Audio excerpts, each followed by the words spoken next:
de índice de massa corporal antiga, ele apenas tinha como medida o peso e a altura.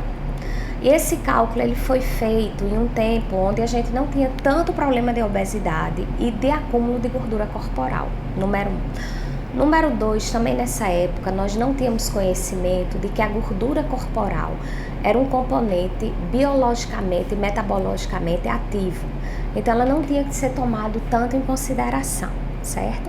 E aí a gente fazia esse cálculo e a partir de um índice decidia se o paciente era obeso ou não.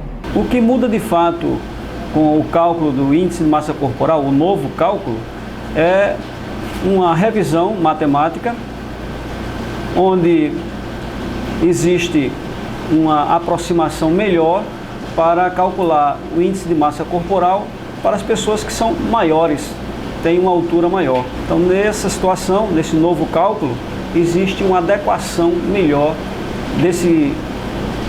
dessa informação numérica, né? O peso dividido pelo quadrado da altura, e que agora inseriu novos números na fórmula.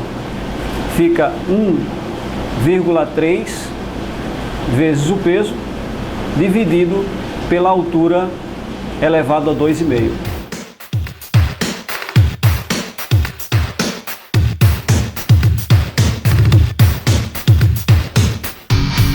A população precisa saber que esse cálculo de massa corporal está calculando a massa total do corpo, é o corpo dele total em cima de uma balança com a altura dele.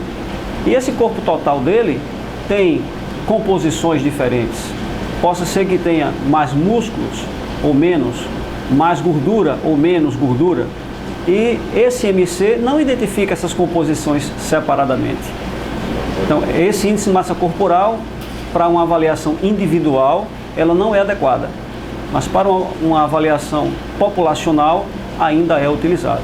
Durante um exame chamado de bioimpedância, onde a gente mede as proporções de tecidos do paciente, podemos considerar a quantidade de gordura corporal e incluir esse percentual dentro do cálculo de índice de massa corporal, sendo uma coisa agora muito mais fidedigna do ponto de vista tanto de risco metabólico para o paciente, quanto também na questão de tratamento da obesidade.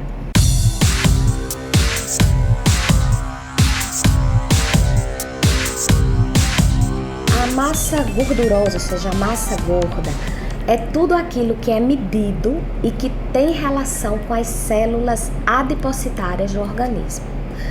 Quando se retira essa porcentagem, então a gente tem o que se chama massa livre de gordura, que inclui músculos, inclui ossos, tá?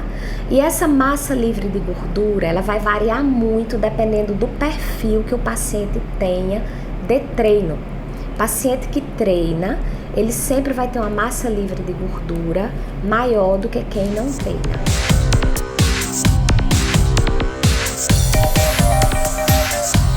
Hoje eu sigo a dieta dela, tem a base de, eu uso castanha do Pará, castanha de caju, nozes, né? Eu uso bastante verduras e legumes na alimentação, o arroz, só arroz integral, né? Que eu não usava, não fazia uso do arroz integral, né? O pão, somente o pão integral, né? O queijo, eu adorava, nós somos nordestinos, adorava queijo de manteiga, né? Hoje eu não trago mais queijo de manteiga, né, para casa, só o Minas Light, né? Aquele. Então houve uma mudança muito grande. As pessoas que fazem atividades físicas de longa duração, eles precisam ter um pouco de gordura corporal, que vai ser utilizado durante o treino para que realmente seja um bom combustível pelo longo período.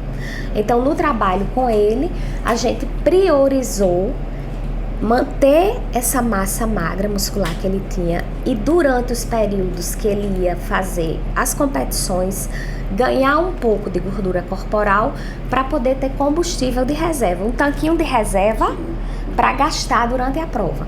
Ter o IMC mais alto é realmente propenso à doença? Sim, certo? Sim.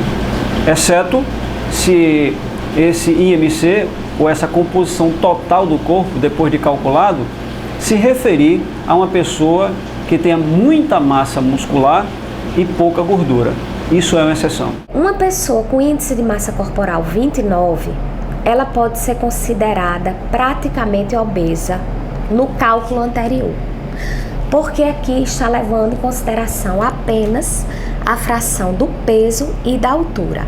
Mas você observe que não é o mesmo essa composição corporal e não é o mesmo esta composição corporal com o mesmo índice de massa corporal antigo 29. Esse paciente poderia ser considerado obeso? De maneira nenhuma. É um paciente atleta, não é? Então, por que é tão importante o novo índice? Porque ele não vai considerar peso e altura apenas. Ele vai considerar a massa magra que está diminuída desse índice de gordura. Quem está com sobrepeso, ele já está na porta de possível doenças metabólicas. Ele pode ter situações de obesidade, ele pode ter possível diabetes, ele pode estar com pressão alta já, certo? Ele pode ter um colesterol elevado, e esses fatores de sobrepeso é inversamente proporcional à longevidade. E eu, aos 61 anos, agradeço muito a Deus ter voltado ao esporte. E aí voltei àquele mesmo estágio de quando jovem.